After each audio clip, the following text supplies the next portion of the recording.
Hello, friends. This is Miss Kennedy here, ready to read to you another chapter of The Cricket in Times Square by George Selden. We're on to the 14th chapter, and this one is called Orpheus.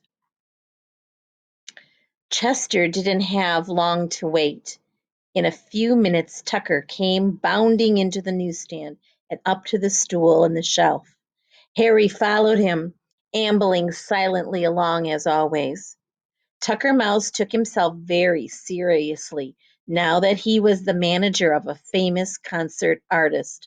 "Good evening, Chester," he said. "You should excuse the suggestion, please, but I thought your tempo was off tonight in the Stars and Stripes Forever. You can't afford to relax just because you're on top, you know. And now let's us begin the practicing." Chester crawled out of the book matchbox. "Can't I even say hello to Harry?" he asked. "So say hello," said Tucker Mouse. "Hello, Harry. Hello, Chester. So the greetings are over. Let us get on with our practicing." Chester looked at Harry and shook his head. The cat smiled and winked. Tucker twisted the dial, and wearily Chester crossed his wings into the position for playing. There was an Irish jig on the radio. The cricket prepared to fling himself into the first wild strains of the jig, but suddenly he dropped his wings and said, "I'm just not up to this tonight." "What's the matter?" asked Tucker. "I don't feel like playing," said Chester. "You don't feel like playing?" the mouse exclaimed. "That's like saying the sun saying, 'I don't feel like shining.'" "Well, sometimes there are cloudy days," said the cricket. "Can't I have a rest too?" Tucker Mouse was very much flustered. Let him take a day off," said Harry Cat. "What's the matter, Chester? Is fame beginning to get you down?" "I guess I'm just feeling Septemberish," sighed Chester. "It's getting toward autumn now, and it's so pretty up here in Connecticut. All the trees change color, and the days get very clear with a little smoke in the horizon from burning leaves. Pumpkins begin to come out." "Well, we can go to Central Park," said Tucker. "The trees change color here, too." "It isn't the same," said Chester. "I need to see a shock of corn." And he paused and fidgeted nervously. "I didn't mean to tell you yet, but you may as well know. I'm going to retire." "Retire?" shrieked Tucker Mouse. "Yes, retire," Chester said softly. "I love New York, and I love to have all those people listen to me, but I love Connecticut more, and I'm going home." But," Tucker Mouse was sputtering helplessly. "I'm sorry, Tucker, but I've made up my mind," said Chester. "What about Mario?" said the mouse. "He wants me to be happy," Chester answered. "He said he wished I'd never come to New York if I was going to be miserable." "But all the human beings," Tucker waved his four legs around. "All the suffering thousands your playing gives pleasure to. What about all of them?" "My playing gives pleasure to a lot of people in Connecticut, too," said Chester. "Who? Who exactly?" asked Tucker Mouse scornfully. "Oh, the woodchucks, the pheasants, the ducks, and the rabbits, and everyone else who lives in the meadow or the brook. I had a bullfrog tell me once that he enjoyed my music more than anything else except the sound of rain on the pond where he lived. And another time a fox was chasing a rabbit around my stump, and they both stopped to listen while I was playing." "Well, what happened?" said Tucker Mouse. "The rabbit made it to his hole," said Chester. "I began the fox's favorite song just as he was about to chase him again, and he stayed to listen. Now, I couldn't do that for any human being in the subway station." "I wouldn't be so sure," said Tucker Mouse as he turned to the cat. "Harry, say something. Make him stay." "Yes, Harry," said Chester. "What's your opinion?" Harry Cat sat perfectly still for a moment. His whiskers were wiggling, which was a sign that he was thinking very hard. My opinion, he said finally, is that it's Chester's life, and he should do what he wants. What good is it to be famous if it only makes you unhappy? Other people have retired at the peak of their careers. In all honesty, however, I must add that I will be dreadfully sorry to see him go. Tucker scratched his left ear. Always a good sign. Something about that phrase, peak of their career, struck his imagination. There would be a lot of glory, I suppose, he said, giving up everything just when he's on top. What a gesture! The idea took hold in his tiny little mouse mind. I can see it all now at the summit of his success. That's the same as peak of his career, isn't it? Just the same, said Harry Cat, grinning at Chester. At the summit of his success, he vanishes. Tucker raced back and forth on the shelf. The papers will go crazy. Where is he? Where did he go? Nobody knows. He leaves behind only a beautiful memory. Oh, how touching. How lovely. His voice cracked. The only thing that worries me, said Chester Cricket, is what will happen to the newsstand if I go. Oh, don't worry about that, said Harry Cat. This newsstand has been touched by the golden finger of fortune. They'll probably make a national shrine out of it. Do you really think so? Said Chester. Well, even if they don't, said Harry answered, I'm sure the Bellinis will do very well. They're famous now, too. So when do you plan to make it final? Said Tucker. Chester thought a moment. Well, today is Thursday, he said. How about tomorrow night? Friday's an excellent day for retiring, said the mouse.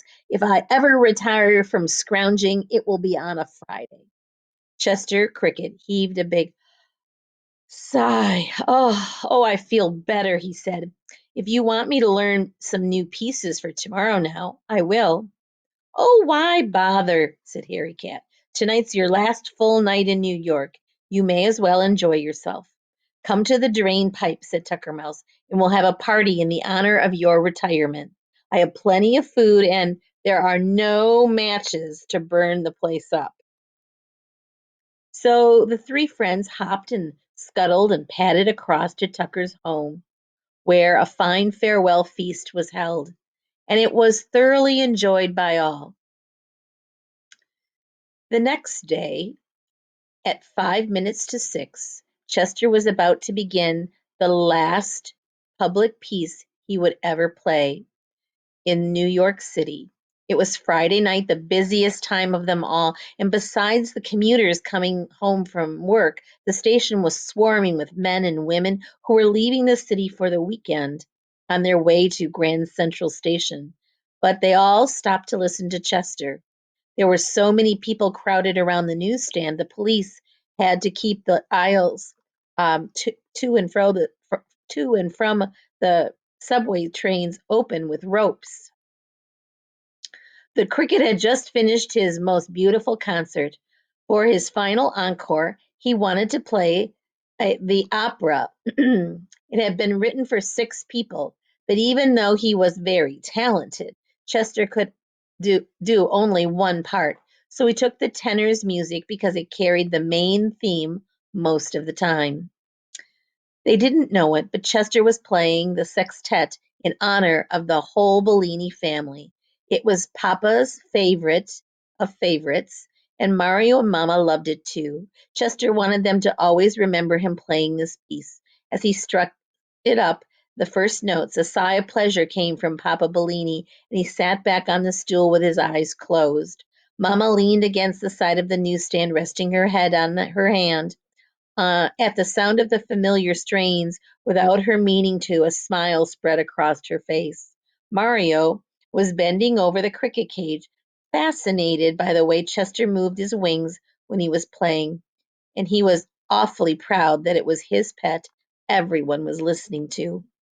Over in the drain pipe opening, Tucker and Harry were sitting side by side. The animals were the only ones who knew that it was his farewell performance, and it made them feel solemn and a little sad. But the music was so sweet that they couldn't help but be happy too. It's the sextet, isn't it? Announced Tucker Mouse, who had become quite an expert on all things musical during the past week. Too bad there aren't five other crickets like Chester, whispered Harry Cat. They could do the whole thing. When they were silent, then they too were silent, and for as long as the music lasted, no one moved a hair or a whisker. Chester playing filled the station. Like ripples from a stone dropped into still water, the circles of silence spread out from the newsstand, and as the people listened, a change came over their faces. Eyes that looked worried grew soft and peaceful. Tongues left off chattering. Ears full of the city's rustling were rested by the cricket's melody. The men in the other newsstands heard Chester and stopped shouting for people to buy newspapers and magazines. Mickey the counterman heard him and left off making a Coca-Cola. Three girls came to the door of the Loft's candy store. Passengers coming up from the lower level paused before asking the policeman for directions. No one dared to break the hush that had taken hold of the station. Above the cricket cage, through the grate in the sidewalk, the chirping rose up to the street. A man who was walking down Broadway stopped and listened. Then someone else did, and in a minute a knot of people were staring at the grate. What is it? An accident? What happened? Whispers passed back and forth in the crowd, but as soon as there was a moment of silence, everyone could hear the music. People overflowed the sidewalk and into the street. A policeman had to stop traffic so that nobody would get hurt. And then everyone in the stopped cars heard Chester too.